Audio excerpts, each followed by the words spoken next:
Have you ever wondered about the intricacies of political slogans and their implications?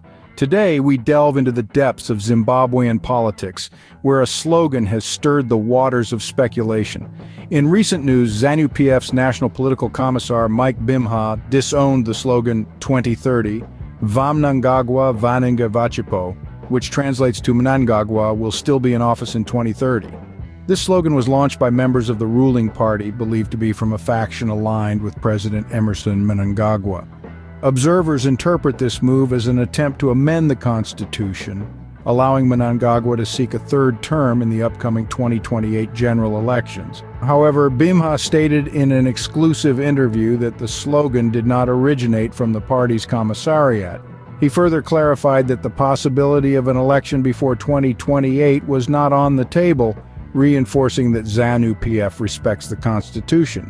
Bimha's comments suggest that while the slogan may have been a show of support for Mnangagwa, it does not reflect an official party position or strategy for constitutional amendment. Meanwhile, in another corner of Zimbabwe's political arena, Nelson Chamisa, leader of the main opposition party, the Citizens Coalition for Change, resigned amid turmoil within his party. Critics have accused Chamisa of losing control, pointing to his leadership style and alleged personality politics as contributing factors. The fate of CCC members and elected officials remains uncertain in the wake of these developments. Despite the political turbulence, the ZANU-PF party remains confident about the upcoming 2028 elections.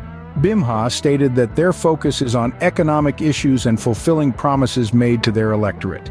In the midst of these unfolding events, President Mnangagwa dismissed claims of seeking a third term, stating his adherence to the Constitution, which limits the presidency to 2 terms. In summary, the controversial slogan does not represent an official party stance, and the possibility of a third term for President Mnangagwa seems unlikely given the constitutional restrictions in place. Meanwhile, the main opposition faces its own challenges with leadership and organization. Zimbabwe's political landscape continues to evolve, and as always, we'll be here to keep you updated. Thank you for tuning in.